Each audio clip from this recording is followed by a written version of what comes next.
इंसान सम्मान तो चाहता है, लेकिन सम्मान देना नहीं चाहता।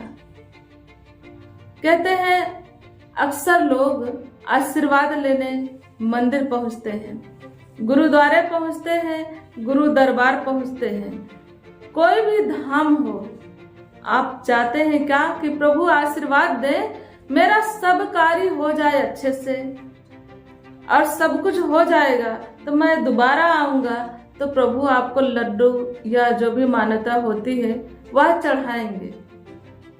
अक्सर इंसान यही सोचता और यही कहता भी है कि अगर प्रभु मेरे बेटे की शादी हो जाए तो मैं आपको 5 किलो लड्डू चढ़ाऊंगा। बेटे की भी शादी हो गई बहुत संपन्नता पूर्वक, प्रभु का ध्यान भी नहीं, प्रभु का याद भी नहीं। जब बेटे की शादी हो गई तो लोग यह कहते हैं कि अब इकट्ठे चलेंगे, एक पोता भी हो जाए, वह भी हो गया। फिर जाते हैं तो क्या सोचते हैं कि अरे एक मान्यता थी उसी में पूरा हम कर लें, एक मान्यता में 5 किलो लड्डू है मांगा है तो उसी को चढ़ाएंगे तो उसी में सब कुछ पूरा हो जाएगा। ऐसी सोच है व्यक्ति की, ऐसी फितरत है। प्रभु को आप क्या अर्पण कर सकते हो?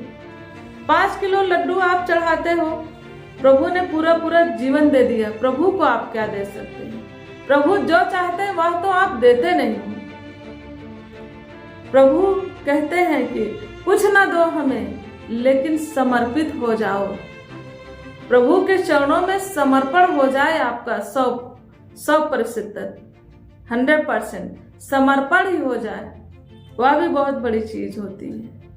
समर्पित ही नहीं हो पाते हम तो ऐसे प्रभु से बात करते हैं जैसे कि प्रभु आप मेरा यह काम करोगे तो मैं आपका काम कर दूंगा, मैं इतना आपको दे दूंगा, इतना लड्डू पेड़ा चढ़ा दूंगा, इतना आपको भजन कीर्तन करवा दूंगा। भजन कीर्तन तो उसे कहते हैं कि अपने परिवार के लिए, अपने समाज के लिए, मानवता का संदेश देने के लिए। मानवता का संदेश निहित किसमें है? मानवता का संदेश अगर निहित है तो धर्म में भी निहित है। अगर आप धार्मिक प्रवृत्ति के हैं, आपके अंदर तनिक भी धर्म है, तो आप मानवता को मानवता का संदेश दे सकते हैं। अदरवाइज मानव को मानवता का संदेश आप नहीं दे सकते।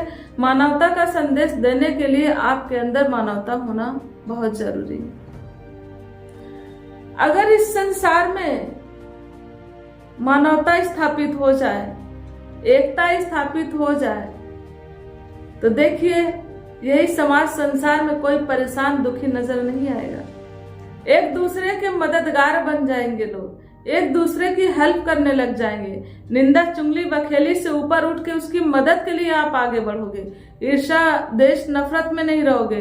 अक्सर लोग सोचते हैं मेरा भला हो, दूसरे का कैसे भी हो, दूसरे का बुरा हो जाए, मेरा भला होना चाहिए। दूसरे का बुरा हुआ तो लोग मजाक उड़ाते हैं और सोचते मेरा भला क्यों नहीं हो रहा। कैसे हो सकता है? बुरा चाहने वाले का भला कभी हुआ है कि जो आज ही हो जाएगा? कभी नहीं हो सकता। भला आप चाहते हो अपने लिए तो दूसरे का भला करना शुरू कर दे। भलाई चाहते हो तो भला करना शुरू कर दे। खुशी चाहते हो तो खुशी देना शुरू कर दो।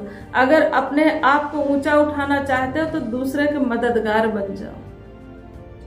ऐसी भावनाएं आपकी होगी तो देखिए समाज संसार में आपको उन्नति तरक्की से कोई रोक नहीं सकता है।